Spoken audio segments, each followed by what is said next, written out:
All right. If you all want to take your seats, we're going to go ahead and try to get started.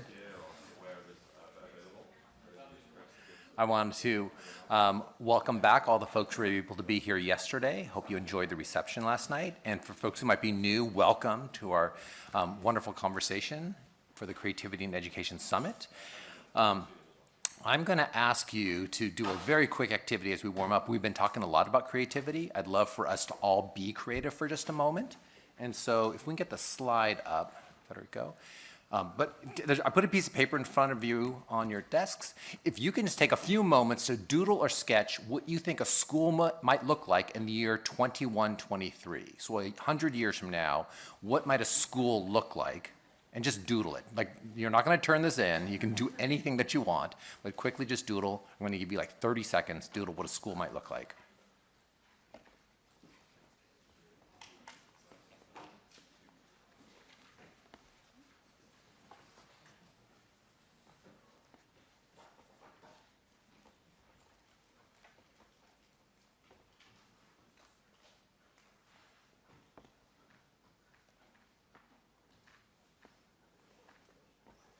And while you're finishing up your drawing, I'll just go ahead and introduce myself. My name is Marc Chun. I'm a researcher by training. I actually advised the OECD study on social emotional learning, so it was great to hear Andreas speak about that work yesterday. I have spent a big chunk of my career trying to focus on how we get students to critical thinking and creative problem solving. And I did some work in assessment and how we can train teachers to do that work. Then I've worked in philanthropy for about the last 10 years, looking how to do systems change around these sorts of changes. And then I also worked at the Stanford D.school with Laura, who you got to hear from yesterday. And I ran a project called the Positive Deviance Project, looking for bright spots where schools are succeeding where other schools are not. And I'm happy to bring all those skills and experiences together to serve as an advisor on the GIOCT board. All right, I hope I stalled long enough for you to draw something. Okay, great. Can we go to the next slide? What I'd love you to do now is just now take 20 seconds or 30 seconds and talk to your neighbor to share your sketches. And just what do you notice as you look at each other's drawings of what schools might look like in 100 years? Take 30 seconds.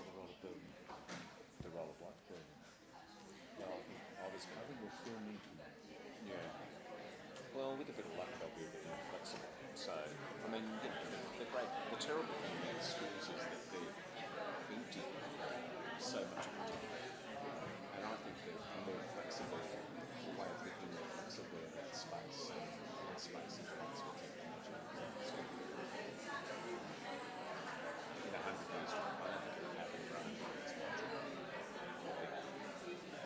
School spaces will look pretty much the same as they do in this one.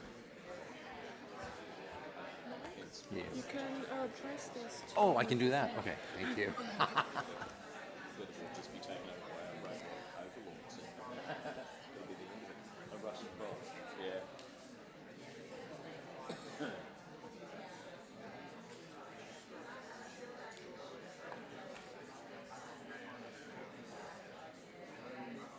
Okay, you can start to wrap up those conversations.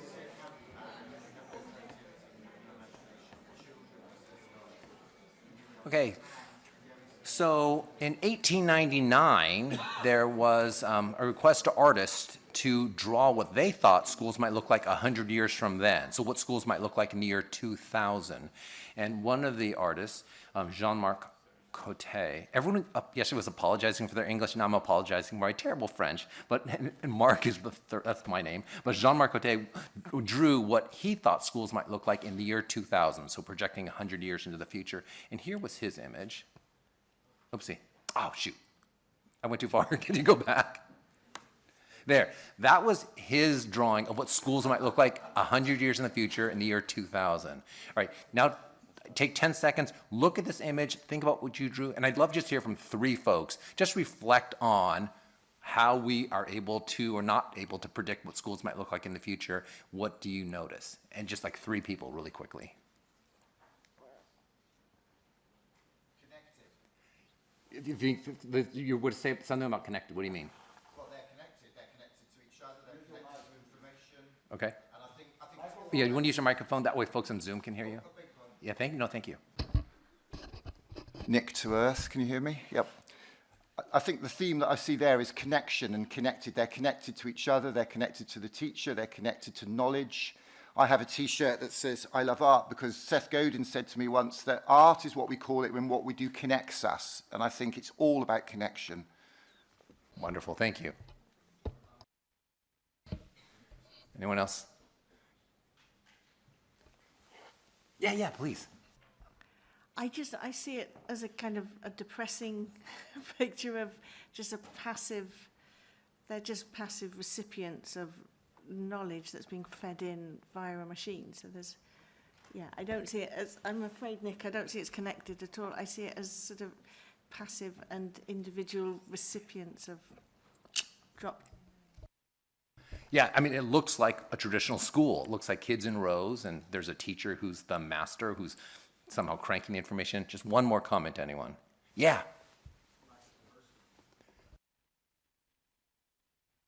Lack of diversity.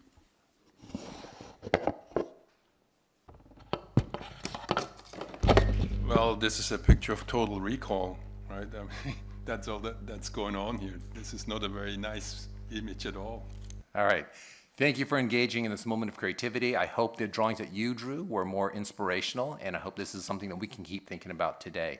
So now it's my pleasure and honor to introduce Bill. Actually, does not need to be introduced, mostly because he spoke like yesterday many times. So Bill's going to kick us off today with our keynote. Mark, thank you so much. And great to see you all. If you weren't here yesterday, special welcome. If you were here yesterday, special welcome. I'm going to explore, as the topic on the tin says, and we can just, thank you, get it to full screen. Oh, I haven't pressed anything, I don't think. Can we just go back one? Either that or I've got such a sensitive, I'll be more careful. So I'm going to explore the leadership of creativity in schools, and I'm going to rove across policy, research and practices in the plural. I'll take you on a tour from Australia to Chile to Canada, to Ireland, to Wales, to the USA, to England. Actually, quite surprisingly to England, because we've woken up after a long sleep in England, and I'll share a little bit about what I think that is. I'm going to offer a 12-dimensional model of how we might think of progress across those three axes of policy, research, and practices. Inevitably, it'll be personal, possibly a bit eclectic, and definitely incomplete. So if you find that I've missed your favorite area, please forgive me, and let's make it an opportunity to share it together. If you do tweet, then tweet away. Let's see if we can share these thoughts. That's me at Lucas Learn. Some while ago, with Stefan and the wonderful Anna Kraft, the late Anna Kraft, on an advisory group, it was my privilege to work with other colleagues at the University of Winchester to create a model of creativity specifically for schools. Now, I am pressing this and it's not functioning, so let me just try one more time. There we go. And the OECD kindly published it, and it's gone across the world, interestingly now. Here was a very early adopter and maker and adapter, Thomas Tallis School, south of the river in London, and quite similar kind of context in the western suburbs of Sydney, the wonderful Rooty Hill High School. And their adaptation was an act of applied practice, moving from a concept to what it looks like on a Monday morning in the said western suburbs of Sydney. And here, a little tiny primary school right down in the south of Chile, in Frutillar. And so this is a Spanish version of it. I'm thrilled, honored, and somewhat surprised that this model is now used in 35 countries across the world. Last year, and I briefly touched on this yesterday, we took stock of where we were beginning to feel we were at in terms of these 5 headings, looking at its status, and you'll see I've stolen John Hattie's dashboard idea and added a red, amber, green, so that'll only work if you have a certain kind of traffic light system, where red is we have work to do, amber is we're making progress, and green is we really are making progress. And as I think you've got a sense from Andreas yesterday, we really are making progress. Some of the work that the OECD SERI group has been doing here is shining a light on curriculum and culture and curriculum design And I'm going to talk a little bit about assessment and a lot more about professional learning, and we heard much of that from Cassie yesterday. If I have a crystal ball, which I don't, but I'm going to pretend that I do, for next year, I think assessment will be much more in the news, both research, or not both, research and practice and policies. That'll be partly triggered by the PISA Creative Thinking 2022 test results and their publication, although as you'll see from my presentation, they're not just interested in summative, they're really interested in formative and greater understanding of the process. I think that the global movement for strength-based assessment, I'll say more about that, which will include inevitably whether we call them 3 or 4 C's, but definitely creative thinking or critical and creative thinking. Let's not get fussed about the precise terms that we use. I think we will need a place of honouring that and capturing that evidence as young people leave the formal education system. And I'll just touch on work that we're doing in the UK, Rethinking Assessment, and in Australia, New Metrics of Success, and in the States, Mastery Transcript Consortium, and many others, looking at ways of moving from school to university. I think there will be a much greater focus on leadership, and I've got a few thoughts to share there.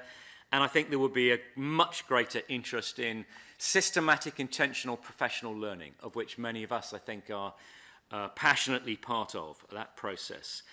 And then, if you'll forgive me an English note, and there'll be a few of these, I think the Creativity Collaboratives, of whom we have a number of representatives in the room, who will be coming to their 3rd and final year, and the external evaluation will be taking place, I hope will have some real lessons to share with the world. There are, as Andreas said yesterday, many challenges, not least of which the overcrowding of the curriculum, the lack of assessment, I'll say more of that, the need for certain really usable and adaptable and culturally resonant resources of all kinds, and system-level guidance. By the way, on the system-level guidance, we're making real progress. The Brookings Institution monitors this really helpfully, and last time I looked, 21 different educational jurisdictions are showing creative thinking as a key part of their national or state curriculum, which is progress. And if you just took, this is not alphabetic, but just up to the letter C, it's part of the Australian curriculum, it's part of the Canadian curriculum. Both of those countries share this phenomenon of a state-federal wish, and a national federal wish, and it's actually delivered by the states. So it'll depend very much, and Michael will have, I'm sure, more to say about that. They're also either capability or competence-driven curricula. So there's another trend I think you're seeing globally, which makes it much easier for creativity to sit comfortably. And here, I'm really thrilled, and I'll be going there tonight actually, flying out. Here's Jiading, which has taken and adapted and melded into it some approaches from problem solving and local industrial cultures, the model that I'll be sharing and have been sharing a little bit more of. Ireland is now Creative Ireland. The whole country is creative, and that's fantastic. And as we move around the 4 nations that make up the UK, outside Ireland, Wales has it on its curriculum.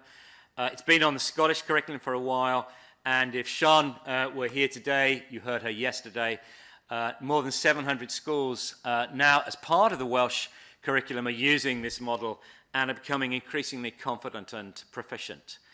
We undertook some research into the leadership of creativity in schools, and here are just some headlines from that, and some of them are to dream of, to climb up a large mountain, and some of them are remarkably straightforward but tricky to enact in practice.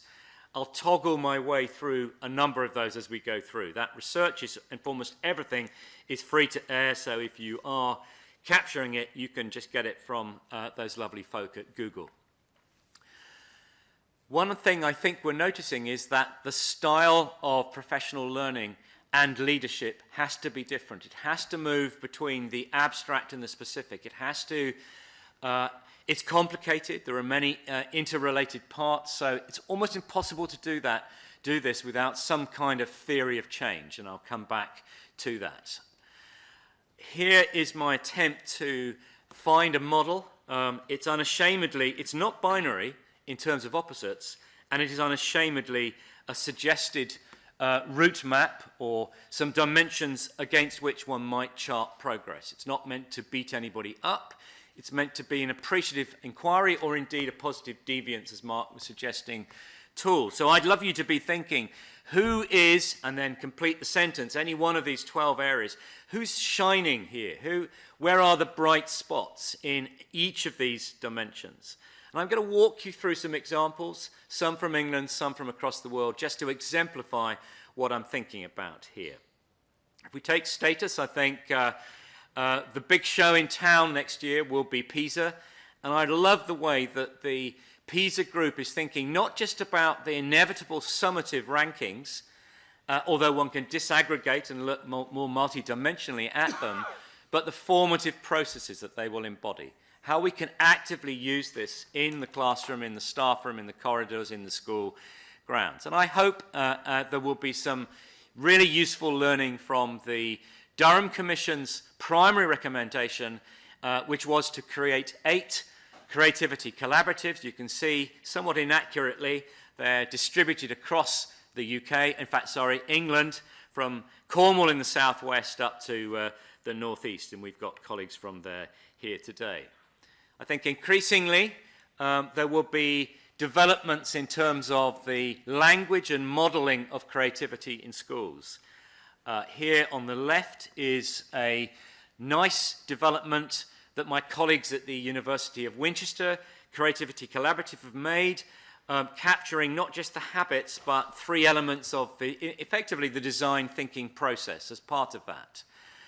Down in the middle at the bottom is a nice spin with a greater emphasis on employability and regionality, thinking about the regional ecosystem that is Cornwall.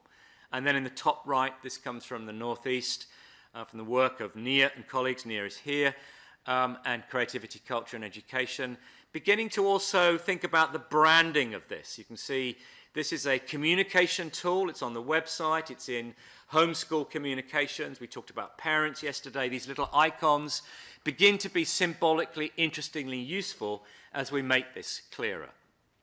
In terms of curriculum focus, we talked a lot yesterday about the importance of the association historically with the arts, and is the even greater importance, as Andreas was saying, of moving it out into other areas of the curriculum.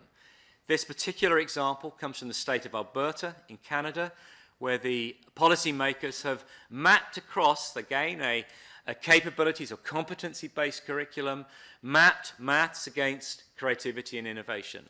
Same for each of the core subjects. So if you're entering a conversation, a professional learning conversation with colleagues from an individual discipline, you don't have to fret about, so what's the point of creativity here?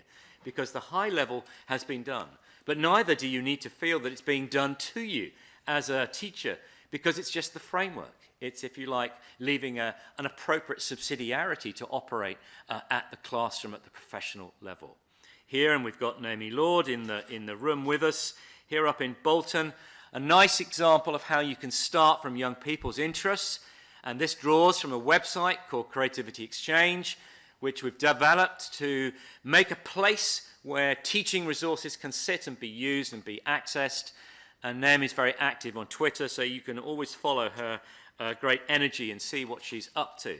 But here we're noticing another phenomenon that, and China is interesting here too, that 10% of what's happening is interdisciplinary. I think we're moving, you can see this in many of the Scandinavian curricula, we're moving, and this is not just about is it didactic or problem-based, but actually epistemically, are we interested in where do you have to stop being creative when the bell goes and you move from geography to art? That's clearly preposterous, but how do you organize that? How do you choreograph? How do you orchestrate that in a school context? Stefan and colleagues and those of us, and it's great to have Cryos and others from that, and Sylvie from that exploration together. We were really clear, and it was great for us because it was a validation of the work we'd been doing around signature pedagogies. If you don't know this concept, it's originally Lee Schulman's. It originally came from vocational education, and it's the notion that certain kinds of being and certain ways of seeing the world are best suited to certain kinds of pedagogy. If you want to teach somebody to be curious, how do you do that? Do you put them in rows and tell them what the answer is? I think not. So what are the options, and what does the research say about which might be more efficacious, which have the greater sets of affordances for what it is you're trying to do? We had a go at just mapping this around the 5 dimensions of our model, and others have taken this and are flying with it, and it's great to have Andy and Emily from the Northwest. This is Sea Change, one of the creativity collaboratives. They and others are developing toolkits now. And then we're going to be able to bring this together as a set of English resources. But frankly, many of these things, as we've seen from the OECD SERI app, and you'll hear more about how that's developing with the GEOCT work that we'll share after the break, in fact, after me. It's really exciting to start to have thoughtful, relevant resources available. In terms of breadth, it's super to see how there are drivers from outside school which can inject curiosity and creativity and critical thinking. Here's just one example from the University of Manchester in the Northwest, their Great Science Share, where you're starting from a big, hairy, wild, difficult, interesting, challenging, authentic problem, and you're inviting school students and pupils of all ages to dream big and think about it. Here's my favorite history lesson. Those of you who know the history of London may have a guess as to what lesson this may be about. If you were in the old world, you'd want to tell me that it happened in 1666 and it was the Great Fire of London. I've no interest in knowing that it happened in 1666. Probably interesting to know it happened in the second part of the 17th century, but I have great interest in knowing why it spread in the way it did. Here's Coombs County Infant School having the most glorious creative history lesson. This started with a small idea in a classroom, somebody saying, why don't we recreate London and then set fire to it? And then didn't say it too loudly because health and safety came along and said, well, you have to fill in this form and that form and that form, but kept going and said to the children, why don't you just mention it to your parents? And of course they did, and then mums and dads were bringing whole houses in, and then the mums and dads had begun to talk to their parents, and their parents and families were saying, hey, come on, we can do better than this.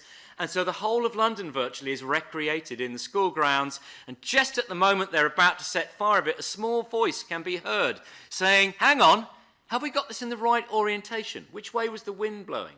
We know where it started and we know where it went. Fantastic.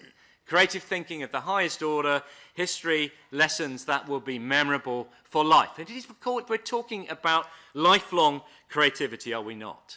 I'll come on to the idea of a digital learner profile, which for me is like learning LinkedIn for your lifetime. And in our learning LinkedIn profiles, we'll want to be able to show our creativity. The kinds of professional learning that this takes are detailed, granular, self-reflected, community of practices, working together. Here's the event we held up in Nottingham, where we were bringing together practitioners.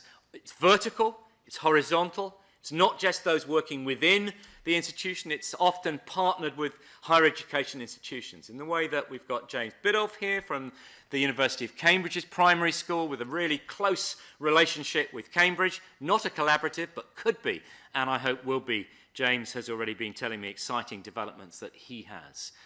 In terms of culture, there's a significant shift, it seems to me, towards the role of pupils and students in this. And it's not a token. It's no accident that the creativity collaboratives in different way have student creativity councils. These kids are on the bridge of their own learning. They're not down in the engine room of this ship that they're part of. And that's surely part of what we're talking about. This is about voice, and it's about heeding voice, and it's about appropriate use of that. If you want, and Stefan showed something quite similar to this in terms of the design principles for a lesson plan. So no surprises that there is a huge overlap between the research that I'm synthesizing here and the research evidence that we found from the SERI project. The thing I think that teachers find most scary and difficult is number 10. And the thing I think that teachers need most support about is number 7.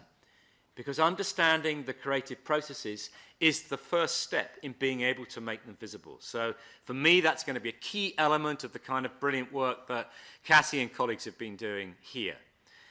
Now just dream on. Imagine an ordinary primary school in the southeast of England, in Eastbourne, on the edge of a low social economic group, on the edge of a council estate in Eastbourne, with a tiny constrained school grounds and an extraordinary head teacher who says, just over the fence, there are 100 acres of wonderful, this is a rewilding project for you, Hilary, of wonderful special scientific interest land. So why don't we take it over as an extension of our school grounds? Well, not many heads or principals would ask that, and not many councils would say, yeah, why don't you? And so he has. So they said, well, we better build a structure, and you can see it in the middle of the picture. I've just blown it up, bottom right there. And he said, you know what, this is not enough. Let's be a little bolder. Let's get a herd of Asian water buffalo, and let's really trample the stuff so we can bring some of the species that we might like to see. And by the way, let's make it a core curriculum experience that everybody learns how to look after these magnificent beasts. Assessment is the coming thing and the challenging thing. And I think the state of Victoria in Australia has in so many ways led the way. It's simple. So one side of A4 gives you a simple progression document for any teacher. That's really important because part of this is about teacher workload. And if we simply say, here's a large book you've got to read before you can get off the starting blocks, that won't work. They were the first state, they were the first jurisdiction in the world to test 15-year-olds. I was there at the time and took this picture. It's not often that you see this on the newsstands. This is the Melbourne Age. I helped them create a supplement for parents and employers explaining what we were about. Why were we doing this kind of thing?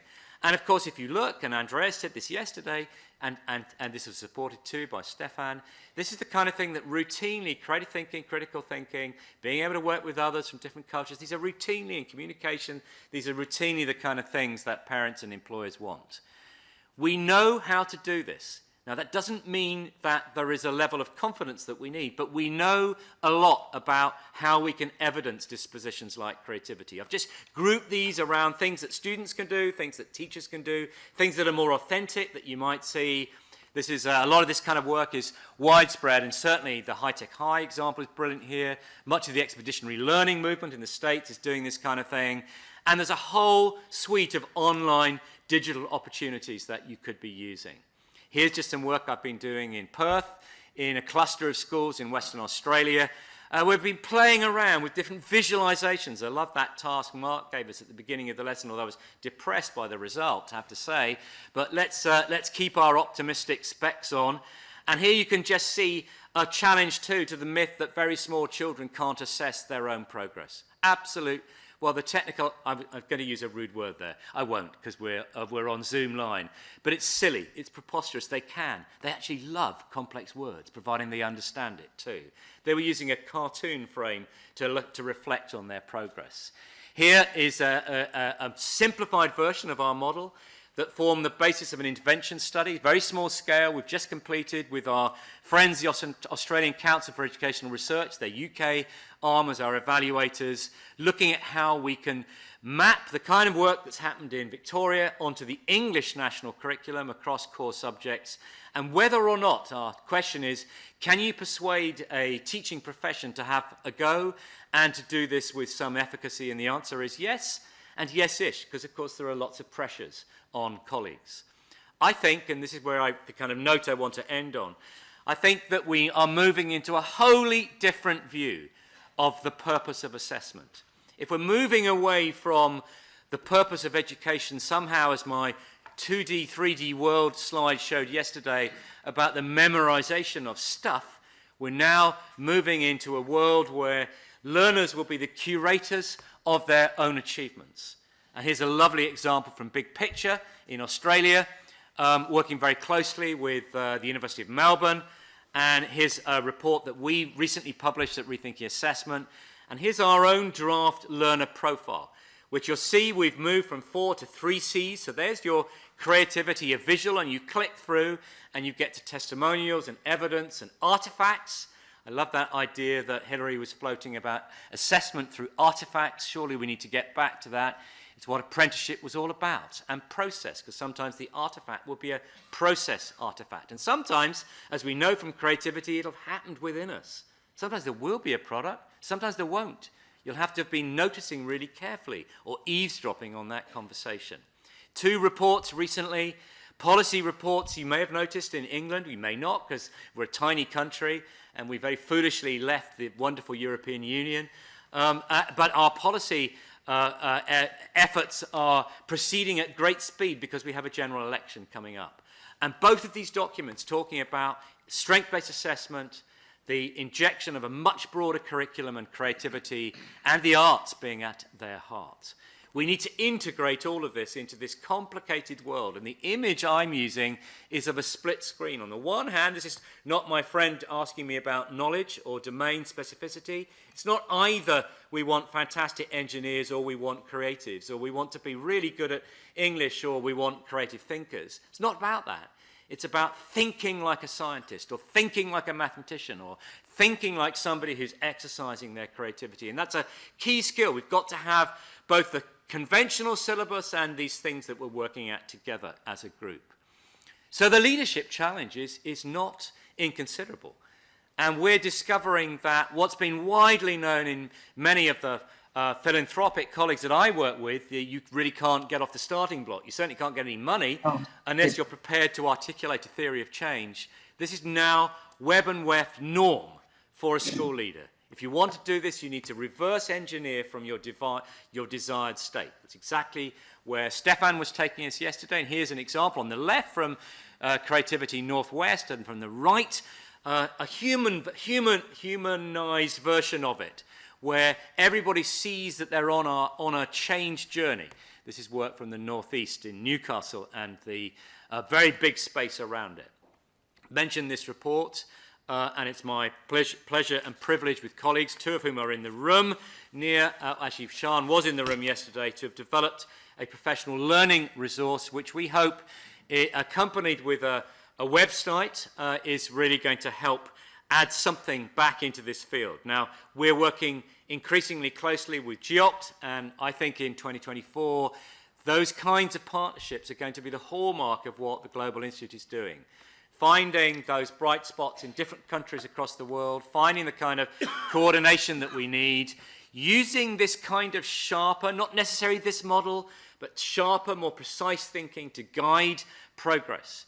And I mentioned, and you're going to hear more about this, I mentioned the International Creative Thinking Schools Week. This is just a kind of light touch prototype this year, but watch out for next year. Here's just some examples from the Creativity Collaboratives and then the wonderful work going on in China. You're going to hear much more in a second from Dan and Michael and Frankie about where we're taking the app, and you're going to hear much more about the awards.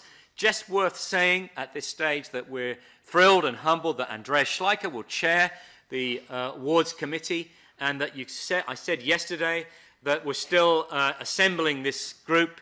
It's got northern, southern, western, eastern voices. We're becoming an increasingly representative group. I'm hugely excited about what we might do. And look at the posters that are beginning to appear, and we're going to go deep diving into some of the case studies, using a carefully constructed template that's going to be wonderful for researchers, wonderful for policymakers, and great fruit for all of us who care about the plurality of practices on the ground. Thanks so much for listening. Thank you.